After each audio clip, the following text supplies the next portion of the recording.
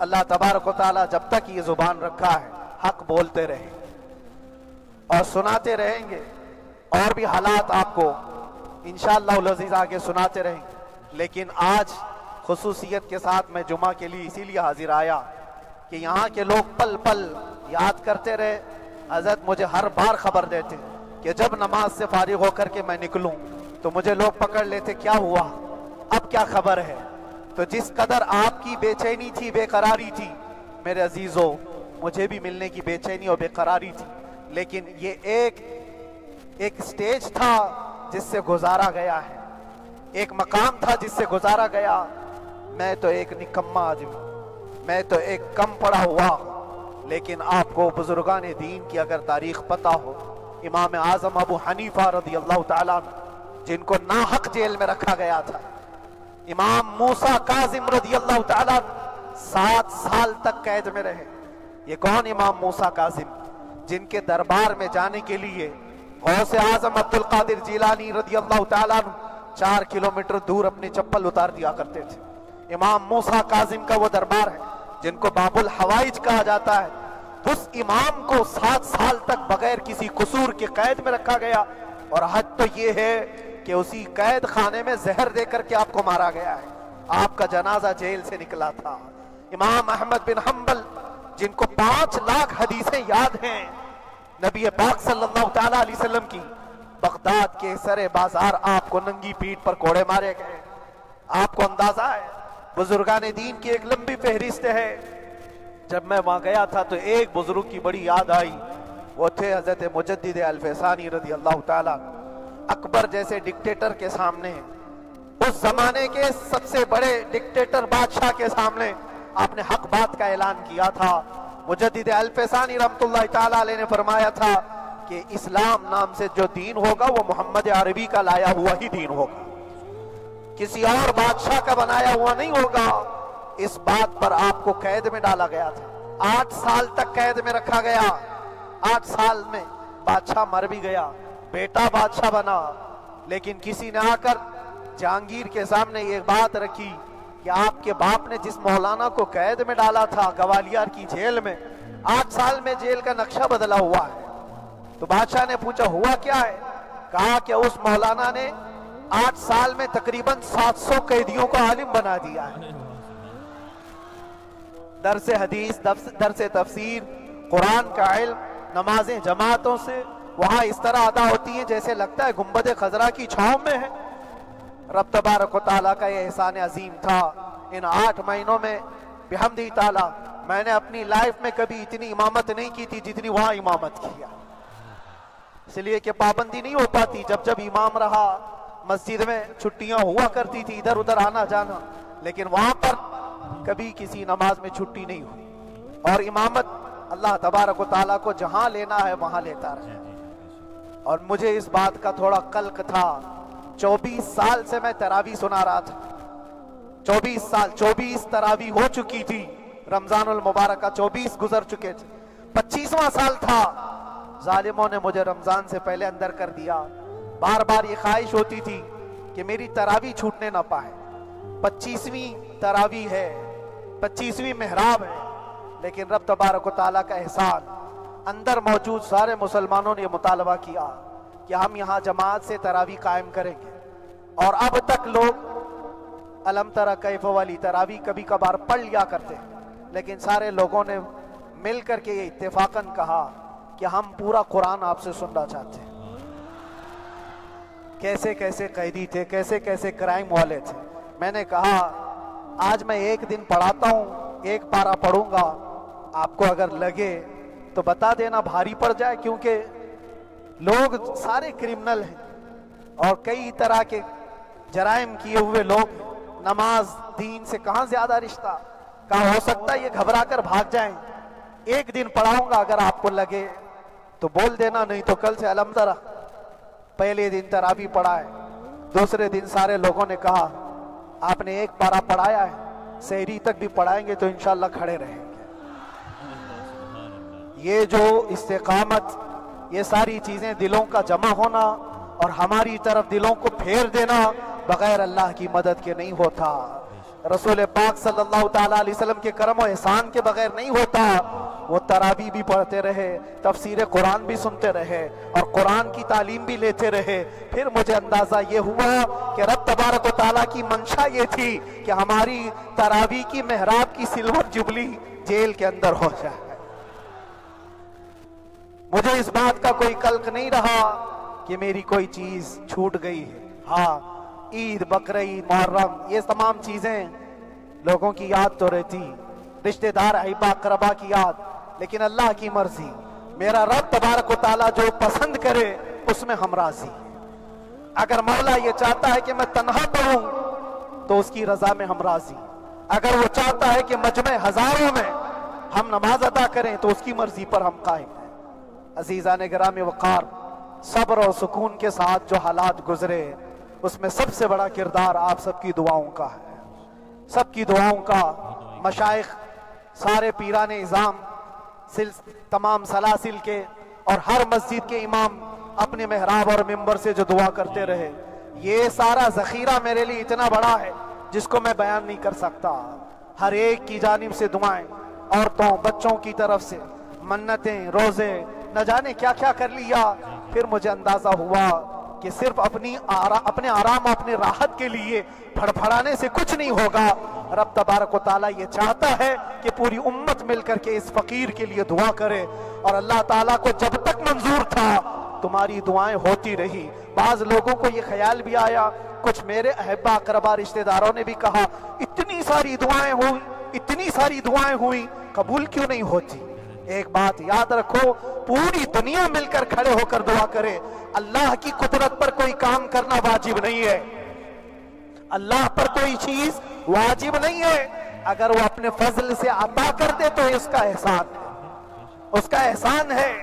اب چاہے وہ سال بھر میں قبول کرے کہ 5 سال میں قبول کرے، ایک بات یاد آتی ہے میرے عزیزوں، ہماری قید تو 8 مہینے کی ہوگی، ان بزرگان دین کی قید 8 سال، 7 سال۔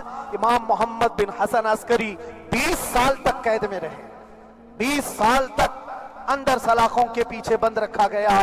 یہ اہل بیت اطہار ہیں، ائمہ اعظام ہیں، ان کی تکلیفیں دیکھ کر پھر ہماری تکلیف چھوٹی لگتی، اور پھر نبی پاک صلی اللہ تعالیٰ علیہ وسلم کی یاد آتی۔ صرف اس بات کا ہمیں فخر تھا کہ تم نے کبھی چوری کے الزام میں تو نہیں گرفتار کیا، کسی گھناؤنے الزام میں تو نہیں گرفتار کیا۔ ہاں، اگر کسی بات پر گرفتار کیا ہے تو ان سے پوچھو تو اب یہ بولنے میں بھی شرم کرتے ہیں، مولانا کو کیوں گرفتار کیا ہے، مولانا کو کیوں اندر رکھا ہے؟ شرم آتی ہے بولنے میں، کیونکہ انہوں نے کچھ ایسا بولا تھا جس کو بولنے میں شرم آتی۔ کیا بولا تھا میرے عزیزوں؟ یہ ایک الگ کہانی ہے، ابھی میں اس پر کچھ گفتگو نہیں کرتا، اس لیے کہ ہر ایک کو یاد ہو چکی ہے، ہر ایک کو یاد ہے۔ میں اس کہانی کی طرف نہیں جاتا، لیکن اتنا مجھے آج اس ملک میں رہتے ہوئے احساس ہے کہ ابھی بھی انصاف ختم نہیں ہوا ہے۔ انصاف پوری طرح ختم ہو جائے تو اللہ کا عذاب آ جائے گا، اللہ کا عذاب آ جائے گا۔ چند لوگ نا انصافی کر سکتے ہیں، لیکن پوری کی پورے روئے زمین پر رہنے والے انسان نا انصافی کرے، ایسا نہیں ہوتا۔ ہمارے حق میں سپریم کی طرف سے جو انصاف آیا ہے، ہمارے دل میں اس قدر جگہ ہے آج، اور اس قدر احساس ہے کہ ہمیں یہ اندازہ آج بھی ہوتا ہے کہ چاہے کچھ بھی ہو جائے لیکن انصاف پوری طرح سے مر نہیں سکتا، انصاف پوری طرح سے مر نہیں سکتا۔ یہ ہمارا ملک عزیز ہندوستان کسی خاص آدمی کے ٹھیکیداری میں نہیں ہے، سبھی کا خون شامل ہے یہاں کی مٹی میں، کسی کے باپ کا ہندوستان تھوڑی ہے، ہمارا بھی ہے، آپ کا بھی ہے، سب کا بھی ہے۔ اور میرے عزیزو، پتہ نہیں، یہ بھی شاید راحت اندوری صاحب کا شعر ہے، اور اس سے پہلے بھی کچھ بولا تھا، وہ بھی ان کا ہی تھا، تو ڈینجر ہی ہوا کرتا ہے۔ اللہ تبارک و تعالیٰ آپ سب پر فضل فرمائے، کرم فرمائے۔ جو چیز خاص طور پر بولنی ہے وہ یہ ہے، ان حالات سے آج جو گھبرائے ہوئے ہیں یہ وہ لوگ ہیں جو عیش پرست ہیں۔ میں کسی کو خاص ٹارگٹ کر کے نہیں کہنا چاہتا، لیکن بہت سارے وہ لوگ جو اثر و رسوخ رکھتے ہیں لیکن وہ آگے آنا نہیں چاہتے. دین اسلام پر حملے ہوں, حضور پاک کی عزت پر حملہ ہو, کسی کو بولنا نہیں, کیونکہ پتہ ہے دیکھو اس مولانا کو کس طرح کی ہے, اسی طرح دوسروں کو بھی کر دیا جائے.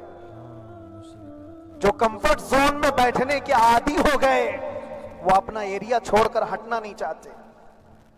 اگر میں کچھ کہوں گا حضور پاک صلی اللہ تعالیٰ علیہ وسلم کی ناموس کے لیے تو میرا عیش خطرے میں آ جائے گا. اکثر کی یہی سوچ ہے, میرا تو اپنا دھندا ہے, میرا بزنس ہے, میرے بیوی بچے ہیں, ہو سکتا ہے مولانا کو کسی چیز کی فکر نہیں ہوگی. آپ کو میں بتاؤں, آپ کو اندازہ نہیں ہمارے دل میں ہمارے بچوں کی کتنی محبت ہے.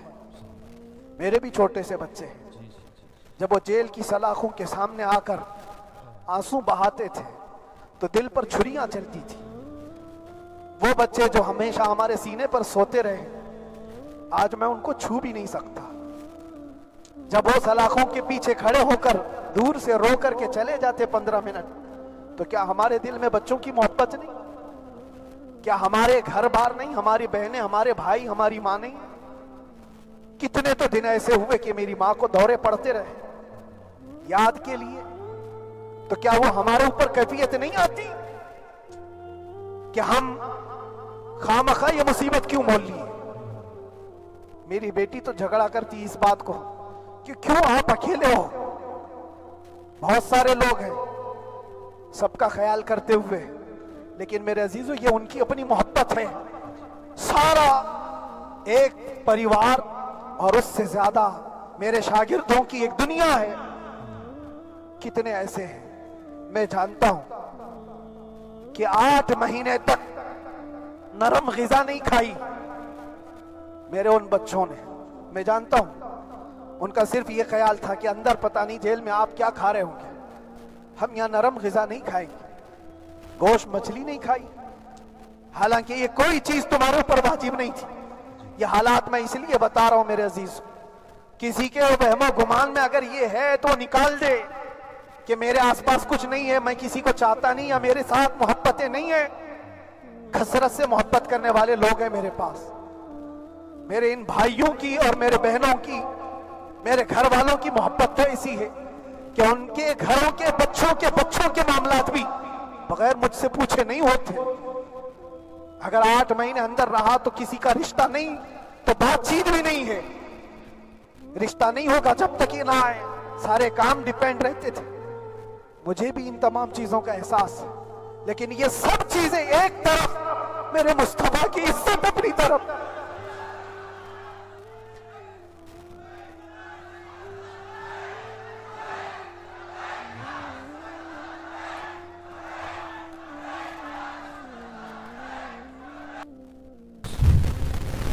دیکھا آپ نے اس بیان کو, اس ویڈیو سے, مفتی صاحب کے واقعات سے ہمیں سیکھنا چاہیے, اور اس بیان سے حضرت کے ہمیں سیکھنا چاہیے, ہمیں عمل کرنا چاہیے. اللہ تبارک و تعالیٰ کی اس میں مشیت ہوتی ہے نا, وہی ہوتا ہے, گھبرانے کی ضرورت نہیں ہے. اللہ تبارک و تعالیٰ پہ توکل رکھیں, یقین رکھیں, بھروسہ رکھیں, جو ہوگا وہی جو رب چاہے گا. گھبرانے کی, ڈرنے کی کسی سے کوئی ضرورت نہیں ہے, ہوگا وہی جو رب چاہے گا. اللہ کی بارگاہ میں دعا ہے اللہ تبارک و تعالیٰ مفتی سلمان نبوی صاحب کو اور دنیا کے تمام علماء کو اللہ پاک سلامت رکھے, ان کی حفاظت فرمائے. دنیا کے تمام مسلمانوں کی عزت و آبرو کی, جان اور مال کی حفاظت فرمائے. دنیا میں جہاں کہیں بھی پریشان مسلمان ہیں اللہ پاک سب کی پریشانیوں کو دور فرمائے. دنیا میں جہاں کہیں بھی بے قصور مسلمان جیلوں میں قید ہیں اللہ پاک ان سب کو عطا فرمائے. جو بے جا مقدمہ بازیوں میں پھنسے ہوئے ہیں اللہ پاک ان کو اس سے چھٹکارا نصیب فرمائے. جو بیمار ہیں اللہ پاک ان کو شفا عطا فرمائے. خصوصیت کے ساتھ ابھی جتنے بھی لوگ اس ویڈیو کو دیکھ رہے ہیں, ہم سب میں سے کوئی بھی اگر بیمار ہے, کوئی بھی اگر کسی بھی مرض میں مبتلا ہے, ہم سب کے عزیز و اقارب محبین احباب سب کو جملہ امراض سے شفا یابی عطا فرمائے. جن بھائیوں بہنوں نے کمنٹس کے ذریعے دعاؤں کی درخواست کی ہے اللہ پاک سب کی جملہ پریشانیوں کو دور فرمائے, سب کی دلی جائز تمناؤں کو اللہ پاک قبول فرمائے. جن ہمارے بھائیوں بہنوں کے رشتے نہیں ہو رہے اللہ پاک نیک رشتے عطا فرمائے. آقا کے صدقے میں میری دعاؤں کو اللہ پاک اپنی بارگاہ میں قبول فرمائے. آمین یا رب العالمین. السلام علیکم ورحمۃ اللہ وبرکاتہ. تو دوستو آپ نے ویڈیو دیکھ لیا مکمل طریقے سے. مجھے معلوم نہیں آپ نے اس ویڈیو کو دیکھنے کے بعد کیا حاصل کلام نکالا, اس میں سے کیا اخذ کیا, کیا کیا آپ نے لیا. مگر میں جو نتیجے پر پہنچا ہوں مجھے اللہ رب العزت کے وہ فرامین یاد آتے ہیں جو کہ قرآن پاک میں اللہ رب العزت نے سورہ فجر میں ارشاد فرمائے ہیں۔ اللہ رب العزت کا فرمان سنیں، اعوذ باللہ من الشیطان الرجیم، بسم اللہ الرحمن الرحیم، یا ایتھا النفس المطمئنہ ارجعی الی ربک راضیۃ مرضیہ فادخلی فی عبادی وادخلی جنتی۔ کیا فرمایا کہ اے اطمینان والی جان، پلٹ آ اپنے رب کی جانب، فادخلی فی عبادی، اور اپنے جو ہمارے نیک بندے ہیں ان کی صفوں میں شامل ہو جا۔ جب تو یہ تمام کچھ کر لے گا، سکون و اطمینان کے ساتھ ہماری دہلیز پر آ جائے گا، ہمارے نیک بندوں کی صفوں میں شامل ہو جائے گا، وَدْخُلِ جنتی، تو تجھے ہم بشارت عطا فرمائیں گے، اب بے خوف ہو کر تو ہماری جنت میں داخل ہو جا۔ ایک شعر جو کہ آپ بہت سنتے ہیں، پڑھتے بھی ہوں گے میں سمجھتا ہوں، کہ محمد سے وفا تو نے تو ہم تیرے ہیں، یہ جہاں چیز ہے کیا لوح و قلم تیرے ہیں۔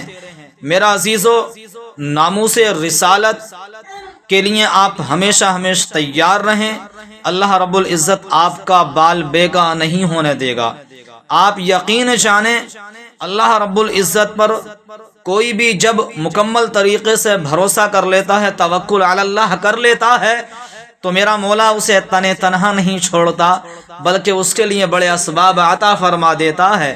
میرا عزیزو، ایک بات یاد رکھیں، آپ اللہ اور اس کے رسول صلی اللہ علیہ وسلم کی یاد میں اپنی زندگی کو گزاریں، اپنے شب و روز اس انداز میں گزاریں کہ آپ کا رب بھی آپ سے راضی ہو، آقا علیہ الصلاۃ والسلام بھی آپ سے راضی ہوں، اور ہمیشہ اپنی زندگی کو اللہ کا خوف اپنے سینوں میں رکھتے ہوئے اور آقا علیہ الصلاۃ والسلام کی محبت کو اپنے سینے میں رکھتے ہوئے گزاریں۔ انشاءاللہ عز و جل آپ کو کوئی تکلیف لاحق نہیں ہو سکتی۔ میں اللہ رب العزت کی بارگاہ میں دعا کرتا ہوں، مولا تبارک و تعالی تمام امت مسلمہ پر اپنا کرم خاص عطا فرمائے۔ میرا عزیزو، آپ کی زندگی ہے، آپ اس کو بہتر طریقے سے گزار سکتے ہیں۔ اللہ رب العزت کے تمام فرامین ہیں، پھر پلٹ کر کے ہم اسی آیات پر آتے ہیں، یا ایتھا النفس المطمئنہ، اے اطمینان والی جان، پلٹ آ اپنے رب کی جانب۔ جب پلٹ آئے گا تو مولا تبارک و تعالی بھی خوشخبری عطا فرما دے گا کہ اے ہمارے بندے، اب جو ہے بے خوف ہماری جنت میں داخل ہو جا۔ عزیزان گرامی وقار، آپ اپنی زندگی کو بہتر گزاریں، آپ اپنے ہمسایوں کا خیال رکھیں، اپنے علماء کرام کی قدر کرنا جانیں، ان کے پاس جائیں، ان سے مصافحہ و معانقہ کریں، آپ اپنے والدین کے ساتھ حسن سلوک سے پیش آئیں۔ مولا تبارک و تعالی تمام کو جو ہے حسن عمل کرنے کی توفیق رفیق عطا فرمائیں۔ میرا عزیزو، اگر آپ ہمارے اس چینل پر نئے ہیں تو آپ جو ہے ہمارے اس چینل کو سبسکرائب کر سکتے ہیں، کیونکہ ایک سبسکرائب جب بڑھتا ہے تو ہمارا حوصلہ بلند ہوتا ہے، ہمارا دل چاہتا ہے کہ پھر اگلی ویڈیو ہم تمہارے سامنے پیش کریں۔ آنے والی ویڈیو تک آپ اپنا خیال رکھیں، تب تک کے لیے اللہ حافظ، فی امان اللہ۔